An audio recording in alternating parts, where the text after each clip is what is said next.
Okay, so this is a decimated down tube. The first thing I'm going to do is weld the vertices. And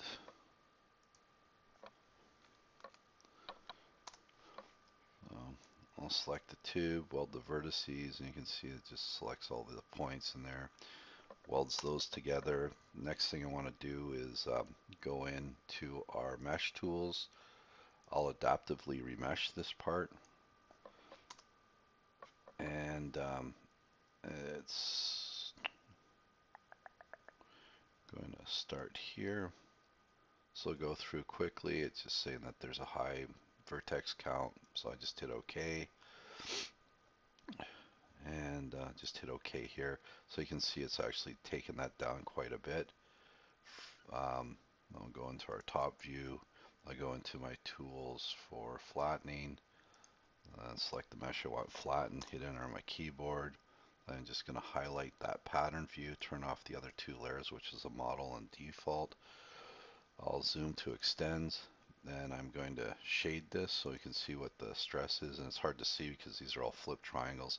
So I'm going to use this pelt command, pelt it out. That gives me my initial pattern, and then what I'll do is optimize. So select that. I'll go into my material. Go1 V700 is a wrapping material, so I'm going to use that. And I'll just hit OK on the flattener, and it'll go through and create a pattern based on the characteristics of that material.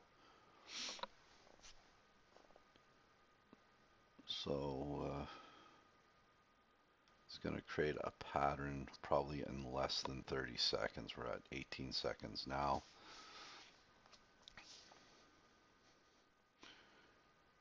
And maybe a little bit longer than 30 seconds. Okay, 34 seconds we have a pattern. Then I would just export this out, and I just want to make sure that in my options I don't have a seam allowance. So seam allowance would just throw an offset across around the surfaces, which I don't want. So I'm just going to save this, and we're going to call this DownTube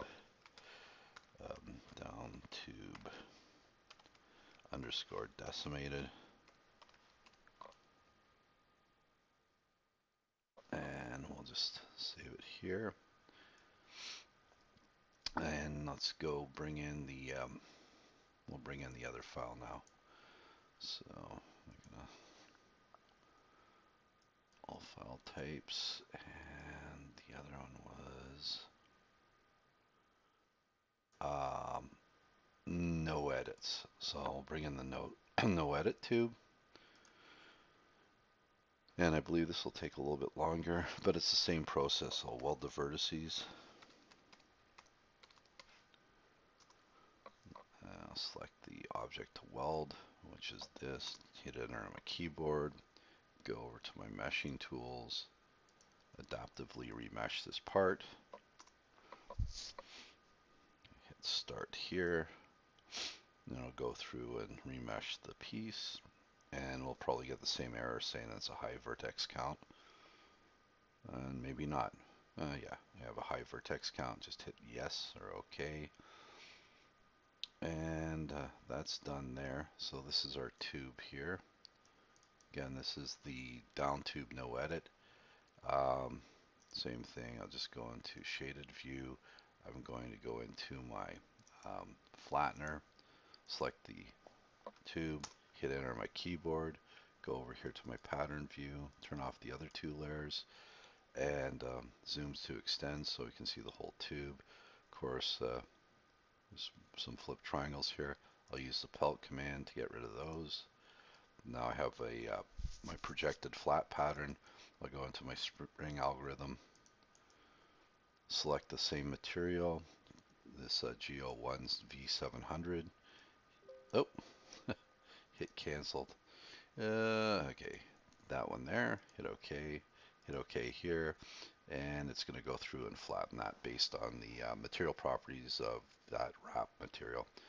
So this will be done a little bit less time than the last one. So we're at about 14 seconds now, and we're about 71%, 72%. So it's going to be very similar in time. The last one took about 32 or 34 seconds, and this one is at 32, 33, 34.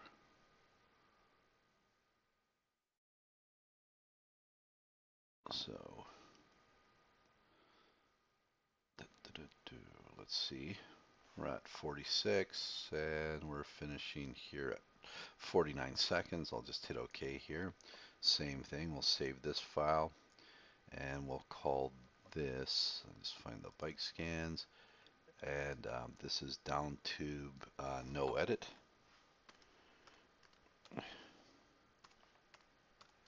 Underscore no edit. So I've saved that, and let's just compare the two. So let's open up the two DXF files, go into bike scan, go into DXF, DownTube decimated is here. Okay, it's in inches, and let's go in and well, import.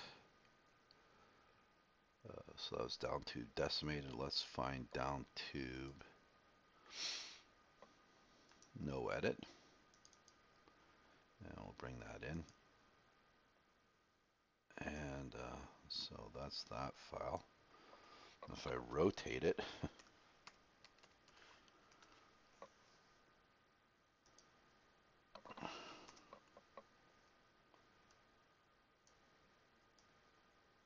oh lordy,